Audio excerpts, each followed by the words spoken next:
Refine and elevate your mind. Leave with an attitude of selfless service. Tuning into the flow of the universe.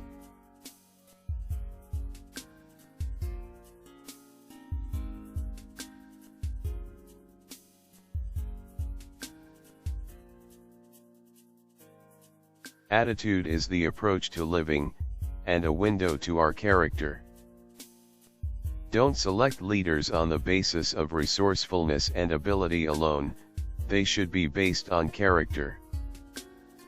Achievement can be rewarded with money, but high leadership positions should be given to people of noble character.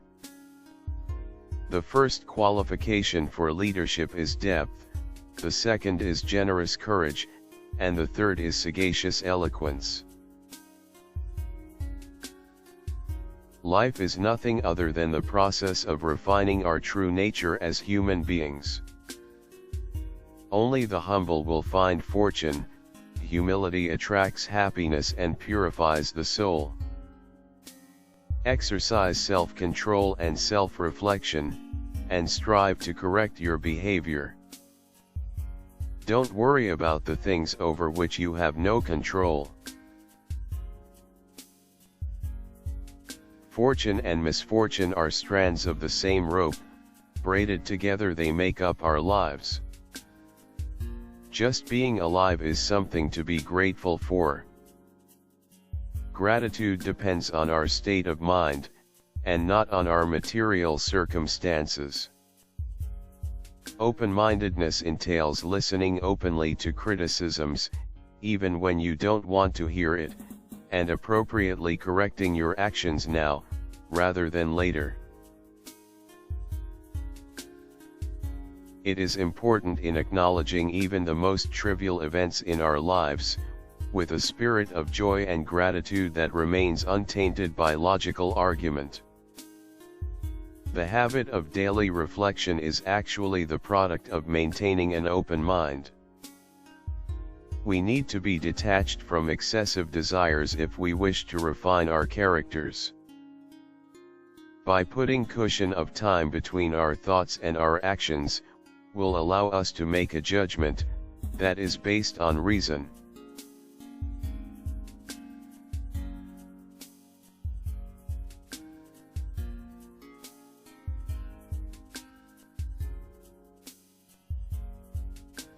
Altruism is compassion, or love.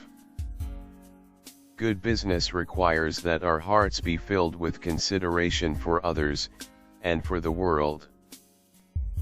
The pursuit of profit must be based on the principle of fairness. We should not pursue profit for the benefit of ourselves alone. Approach life from a broader perspective, so that we can raise our acts of service to a higher level, and see our actions in relation to the larger picture. The desire to be of service to others attracts the grace of the divine, and always produces good results. The greatest human act is to contribute to society.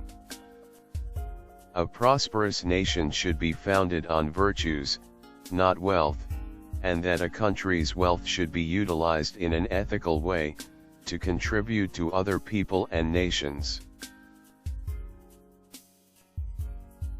By using good deeds, instead of military might, or economic power, a nation can gain trust and respect of other nations. Virtue should be the basis of national policy. Fostering an understanding of what it means to work should be a major focus of the educational system.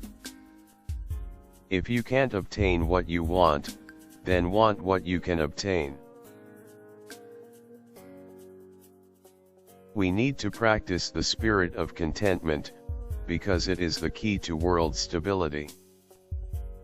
Contentment keeps our selfish desires in check, and allows us to be content with less, so that we can share what we have with others. Contentment does not mean being complacent, or accepting current conditions, without attempting anything new. Walking the path of harmony is our new civilization, that is based on love, and consideration for others.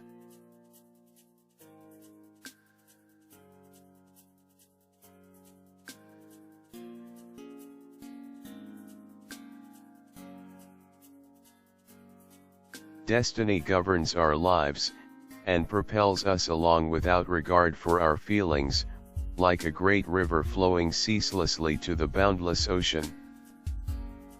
Good deeds produce good results, and bad deeds produce bad results. Our lives cycle through, and are governed by this endless series of chain reactions, by the universal law of cause and effect. Destiny is the warp, and cause and effect is the woof, in the cloth of life we weave. We can reroute the flow of our destiny in a positive direction, if we put the principle of cause and effect to good use, and think good thoughts and do good deeds.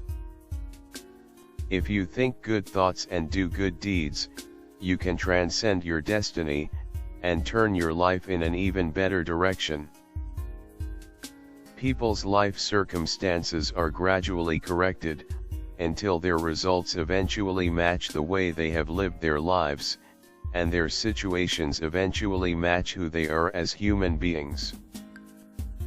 It takes time for the effects of our positive actions to become visible, and strive untiringly and steadily to do good, without growing impatient to see the results. The law of cause and effect is a governing force in our lives, because it is in accordance with the laws of nature.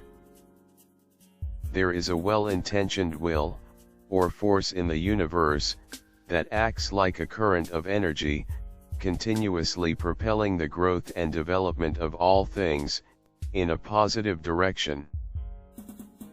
Aligning our attitude and our ways of life with the great will of the universe, is of the utmost importance.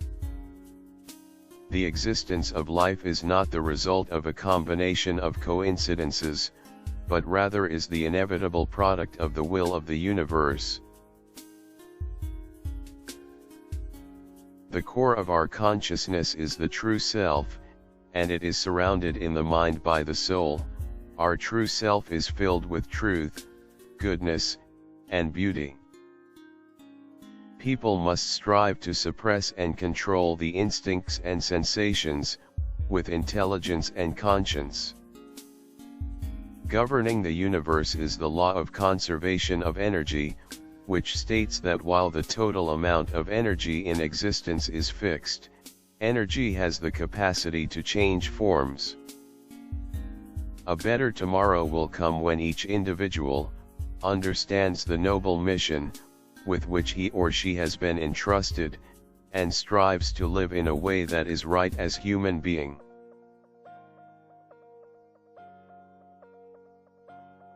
This book applies not only to the lives of individuals, but also to those of companies, nations, civilizations, and the entire human race.